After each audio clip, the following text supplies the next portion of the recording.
Em Gênesis, capítulo 11, versículos de 1 a 9, lemos: No mundo todo havia apenas uma língua, um só modo de falar. Saindo os homens do Oriente, encontraram uma planície em Sinear e ali se fixaram. Disseram uns aos outros: Vamos fazer tijolos e queimá-los bem. Usavam tijolos em lugar de pedras e piche em vez de argamassa.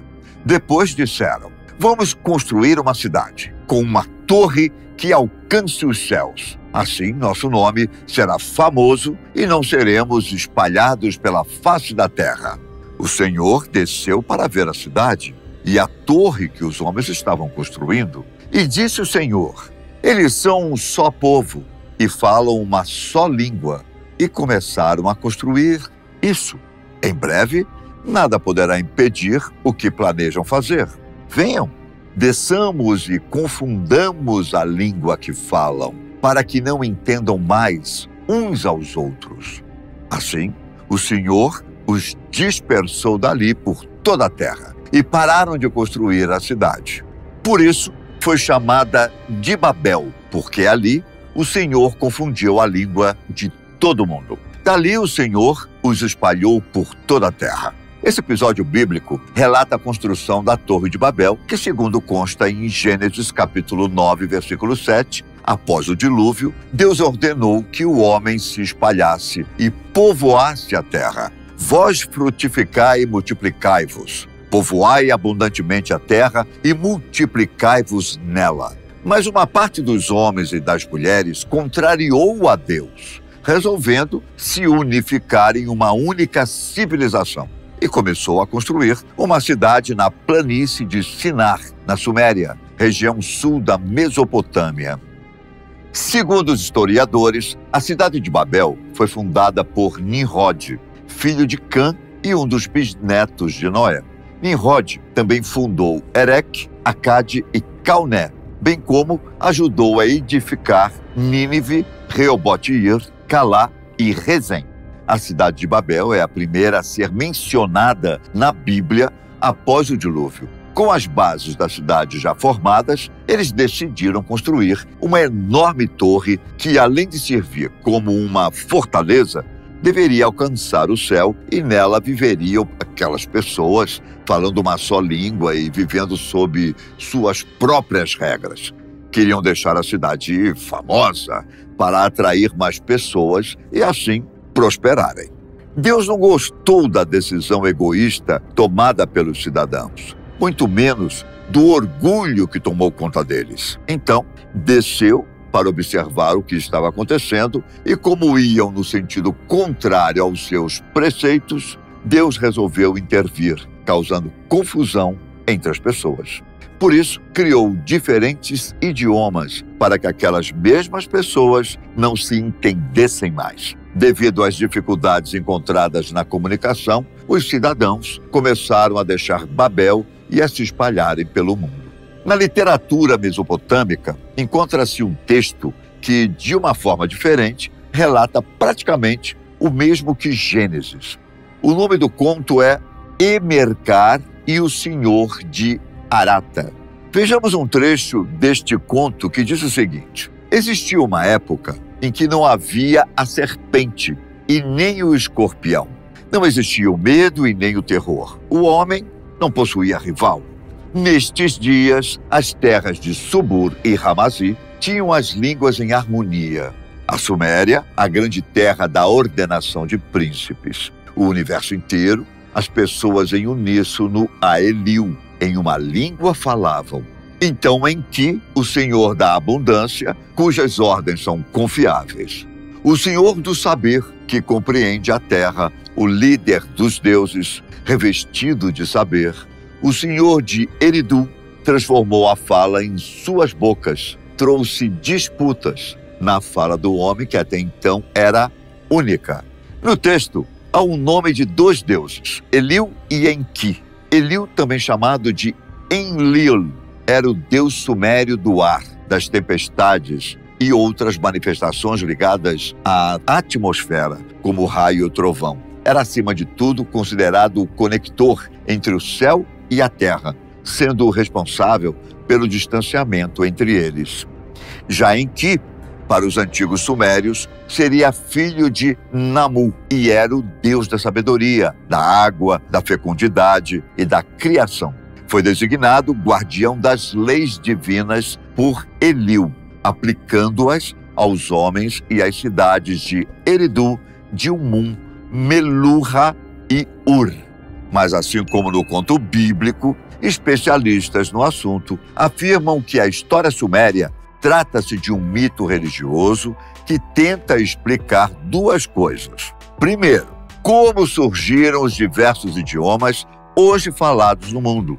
E segundo, como se deu a proliferação da humanidade pela Terra, ou seja, a distinção das raças. Antes de Babel, a língua falada no mundo era uma só. E segundo alguns historiadores, essa língua é chamada de adâmica.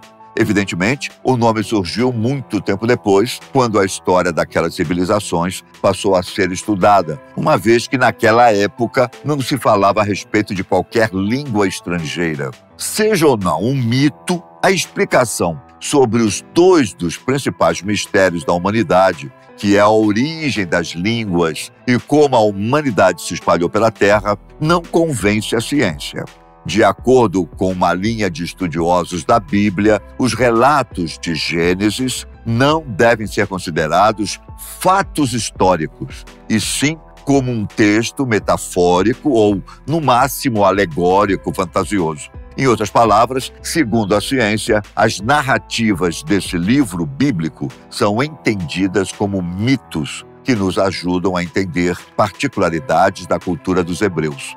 Fantasia ou não, para a ciência, tudo que é relatado do passado é e deve ser investigado. Em relação a Babel ter existido, há sinais de que tenha sido real. Há intérpretes que concordam que a tradição transmitida por judeus e árabes, em que se afirma que a Torre de Babel era o templo de Nabu, em Birs Nimrud, cerca de 16 quilômetros ao sul da Babilônia. Essa torre-templo tinha 7 níveis. A principal defesa dessa sugestão é que o nome Birs Nimrud é possivelmente uma variação de Birj Nimrod, que significa Torre de Nimrod. Uma segunda sugestão defende que a Torre de Babel ficava localizada na cidade da Babilônia e seria um conhecido zigurate chamado Etemenanque, que significa a casa da fundação do céu e da terra. Para quem não ouviu falar, zigurate era uma construção de área retangular cuja estrutura maciça e de forma piramidal era erguida com vários andares sobrepostos e no seu topo ficava o templo.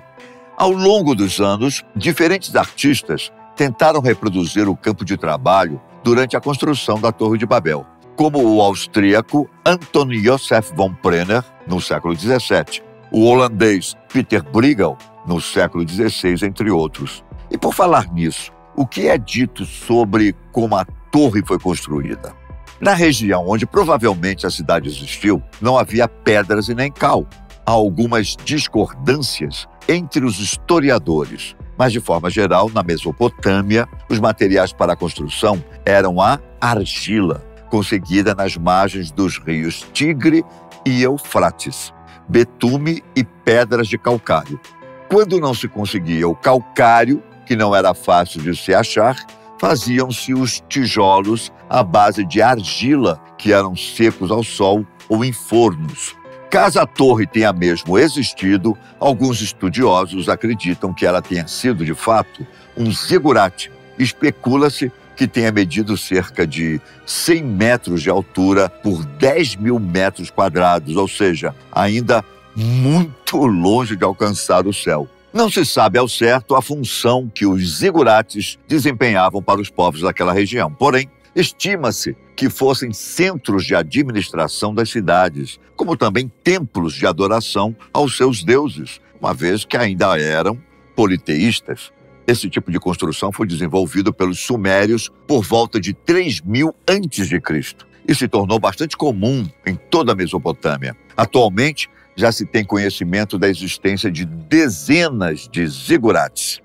Quanto às evidências físicas da existência da Torre de Babel, pode-se dizer que os achados feitos até agora indicam que a cidade pode realmente ter existido. E alguns defendem que tenha sido na antiga Babilônia, onde atualmente é o Iraque. Segundo o professor Andrew George, da Universidade de Londres, uma rocha encontrada há um século naquela região é a prova da existência não só da cidade, como também da própria torre. Ainda segundo o professor, na pedra, há a figura de uma torre com degraus e uma pessoa usando um chapéu de cone, enquanto segura uma lança. Na parte inferior, há um texto que diz Zigurat, ou Templo da Babilônia, na interpretação do pesquisador. Estudos feitos com carbono 14 dataram o registro na pedra como sendo do século VI a.C.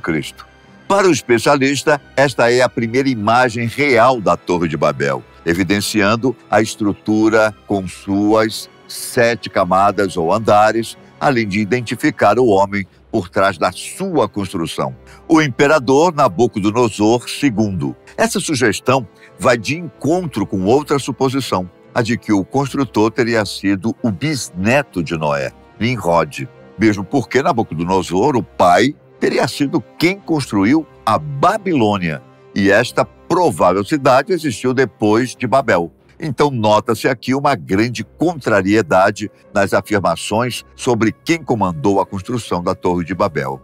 Por enquanto, nada de concreto foi encontrado para afirmar que Babel tenha sido uma cidade isolada e que tenha tido uma torre enorme, que só não alcançou o céu porque Deus não permitiu. Aliás, segundo outra linha de estudos, Deus teria consumido a torre e a cidade com fogo. Outra teoria diz que foram o vento e a areia que cuidaram de sumir com qualquer vestígio. Esforços para encontrar a cidade, teorias e achismos à parte, no momento que temos, de fato, é somente o provável significado do episódio bíblico, ou seja, como os diferentes idiomas surgiram e como os povos se espalharam pelo mundo.